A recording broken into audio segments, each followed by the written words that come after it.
वो मुझसे ज़्यादा मेरी भाभी की माँ है। इन दिनों कॉलोनी में एक नया परिवार बहुत चर्चा में रह रहा था। सभी इन्हें देखकर कहते, इस उम्र में भी कोई बेटी अपनी माँ की इतनी सेवा कर सकती है, बहुत कम देखने को मिलता है। कुछ दिनों पहले ही वो शिफ्ट होकर यहाँ आए थे और पूरे परिवार का ही मिलनसार स्वभाव था, जिसकी वजह से वो सबसे हंसते मुस्कुराते बात कर लिया करते थे। एक दिन शाम के समय कॉलोनी की सारी महिलाएं नीचे पार्क में बने बेंच पर बैठकर गोष्ठी कर रही थी।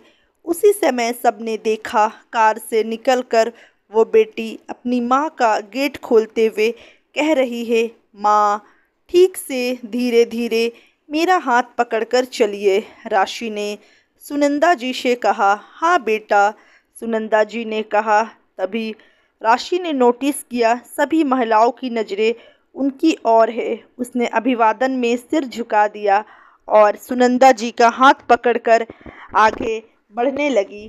तभी एक महिला ने कहा, आप लोगों से बस आते जाते राम सलाम ही हुआ है, ठीक तरह से परिचय नहीं हुआ है। वहाँ उपस्थित सभी ने अपना नाम बताते हुए यह भी बता दिया कि वो कौन से फ्लैट में रहती है। मेरा नाम राशि है और ये मेरी माँ सुनंदा जी। इनकी तबीयत थोड़ी ठीक नहीं रहती, इसलिए डॉक्टर से मिलकर आ रहे हैं। कभी फुर्सत में आप सबके साथ बैठकर ज़रूर बातें करूंगी। कहते हुए राशि सुनंदा जी का हाथ पकड़कर चलने लगी। उनके जाने के बाद सभी महिलाएं कानाफूसी करने लगी। कोई तो यहाँ तक कहने लगी, लगता है इनका कोई नहीं होगा, तभी तो अपनी बेटी के घर पर रहती है। समय गुजरने लगा। एक दिन राशि के साथ किसी और महिला को देखकर सबने उत्सुकता जाहिर करते हुए पूछ लिया, कोई मेहमान आया है राशि के घर?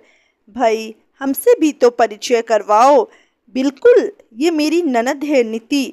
माँ की तबीयत ठीक नहीं रहती तो देखने आई है। कहते हुए राशि ने नीति का परिचय करवा दिया। नीति, तुम इनके साथ बातें करो, मैं माँ की दवाइयाँ दे आऊँ। कहते हुए राशि नीति को महिलाओं की मंडली में छोड़कर चली गई। तुम्हारी भाभी तो अपनी माँ का बहुत ख्याल रखती है, लगता है उसकी माँ के घर में इसके सिवा और कोई नहीं है, तभी इसकी माँ यहाँ रहती है ना?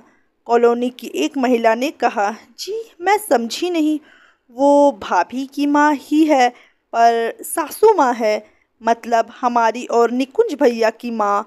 हम दो बहनें हैं पर हम कहाँ अपनी माँ का ध्यान रख पाते हैं।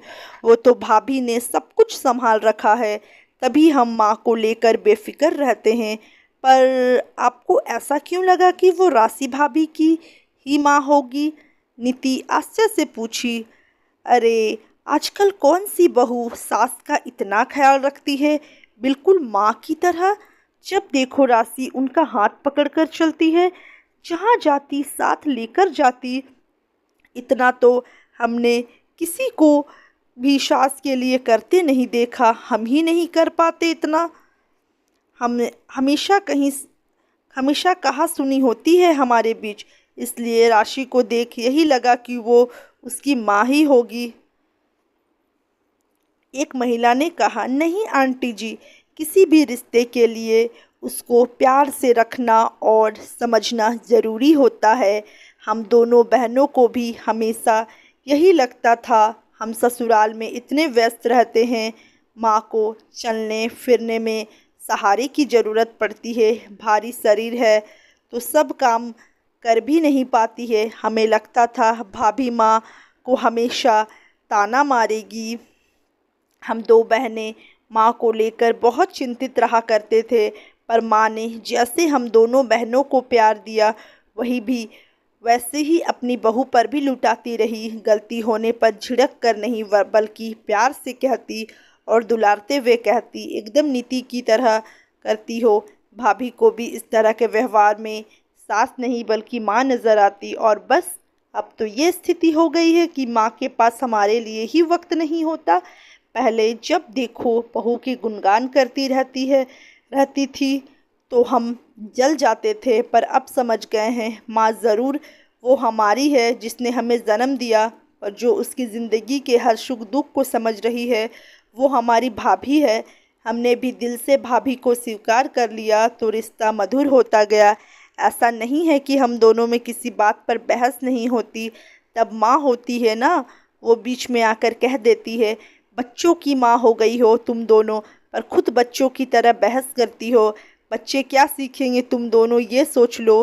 फिर क्या, हम दोनों चुप हो जाते। बस ऐसे ही चलता रहा। अब तो 20 साल से ऊपर हो गए हैं। हमने माँ की चिंता छोड़ दी है, क्योंकि उसके पास एक बेटी जो रहती है। नीति ने कहा। सभी महिलाएं एक दूसरे का मुंह देखने लगी। ज़्यादा वक्त हो गया है, मैं भी चलती हूँ, कहती हुई नीति घर चली गई। घर जाकर जब उसने ये सारी बातें माँ और राशि को बताई तो सब हंसने लगे। तभी मैं सोचूं, वह महिलाएं हमें इतना घूर घूर कर क्यों देखती थी। देख ले बहू मेरा प्यार, लोग तेरी सास नहीं माँ समझते हैं मुझे। सुनंदा जी हंसते हुए बोली, हाँ माँ, वैसे आप भी देख लो, कोई बहू सास को नहीं करती इतना जितना मैं करती, तभी तो सब आपको मेरी माँ समझ रहे थे। राशि भी ठहाका लगा दी। आप दोनों सास बहू चुप करो, बड़ा माँ बेटी सा प्यार दिखा रही हो, और मैं कहाँ गई। फिर नीति मुंह बनाते हुए बोली, तुम्हारे लिए हम दोनों हैं ना, कहते हुए राशि नीति को गले से लगा ली। दोस्तों, आजकल हर जगह बस यही देखने सुनने को मिलता है कि सास माँ नहीं हो सकती, ना बहू बेटी जैसी हो सकती है। कहीं ना कहीं ये सच भी है। सास बहू के आपसी रिश्तों में कड़वाहट आने की बस एक ही वजह होती है, दोनों का अधिपत्य उस इंसान पर होता है जो पहले एक माँ का बेटा होता है, दूजे का पति। पर जब एक माँ बेटे के साथ साथ बहू को भी उसी तरह स्वीकार कर ले जैसे अन्य बच्चों की माँ हो, तो रिश्ता कुछ हद तक सुलझा हुआ रहता है। वैसे ही बहू को भी ससुराल में सास में एक माँ की छवि देखकर उसे समझकर व्यवहार करे तो रिश्ता सुमधुर हो सकता है। तो दोस्तों, अगर आप लोग को ये कहानी अच्छी लगी होगी तो प्लीज़ हमारे वीडियो को एक लाइक ज़रूर कर दें, और चैनल पर नए आए हो तो चैनल को सब्सक्राइब करना ना भूलें। मिलते हैं नेक्स्ट कहानी पर, तब तक के लिए धन्यवाद।